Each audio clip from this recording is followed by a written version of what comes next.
সবাইকে পরন্ত বিকালের শুভেচ্ছা। চলে আসলাম হোসেনপুর, আমার মামার বাড়ি এলাকা। দেখুন এখানে কিছু মধু চাষ করা হয়। দেখুন কত সুন্দর মধু চাষ করতেছে এই জায়গাটা। আমি অবশ্য কাছে যাইতেছি না, কারণ সামনে এই প্রচুর মৌমাছি বন বন করতেছে। নাকের গোড়া সামনে দিয়া, কানের গোড়া সামনে দিয়া একটু ভয় লাগতেছে কাছে যাইতে। আপনাদের দূর থেকেই দেখাচ্ছি। এখানে মধু চাষ করা হয়। অবশ্য এখানে আমার পিছনে বিশাল বড় একটা বিল আছে। দেখুন, অবশ্য এই বিল থেকেই মৌমাছি তার মধু সংরক্ষণ করে বাসায় নেয়।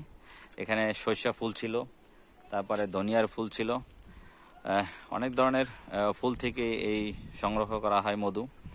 দেখেন, আমি একটু কাছে যাই, অবশ্য ভয় লাগে, কারণ কামড় দিলে তো বুঝেন কি অবস্থা।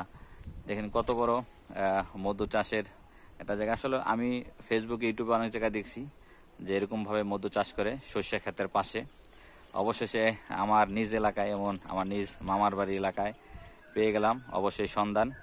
এখন এখান থেকে আমরা মধু সংরক্ষণ করতে পারব আশা করি। অবশ্য যাদের লাগবো তারা অবশ্য আমাকে বললে হয়তো নিয়ে আসতে পারবো। দেখুন, কাছে যাই না, কাছে খুব ভয় লাগে। খুব সুন্দর এই মধু চাষের জায়গা। কেউ যদি নিতে চান, এটা মকসিদপুর টেকারহাটের পাশ দিয়েই আসা যায়। অবশ্যই এলাকাটা পড়ছে রাজরের ভিতরে। হোসেনপুর স্কুলের প্রাইমারি স্কুল আছে, প্রাইমারি স্কুলের সামনে দিয়েই নয়াকান্দি, এই গ্রামের খুব পাশে এবং বিলের ভিতরেই এই মধু চাষটা করা হয়। খুব সুন্দর একটা জায়গায় আসলাম, আপনাদের পরিচয় করাই দিলাম। কেউ যদি হোসেনপুর আসেন তাহলে এখান থেকে মধু সংরক্ষণ করতে পারবেন আপনারা।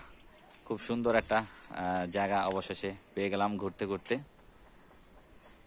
যাই হোক, আবার আপনাদের অন্য কিছু দেখাবো, সুন্দর কোনো জায়গা, গ্রাম অঞ্চলের গ্রামের দৃশ্য। আজকে এ পর্যন্তই। আসসালামু আলাইকুম, আল্লাহ হাফেজ।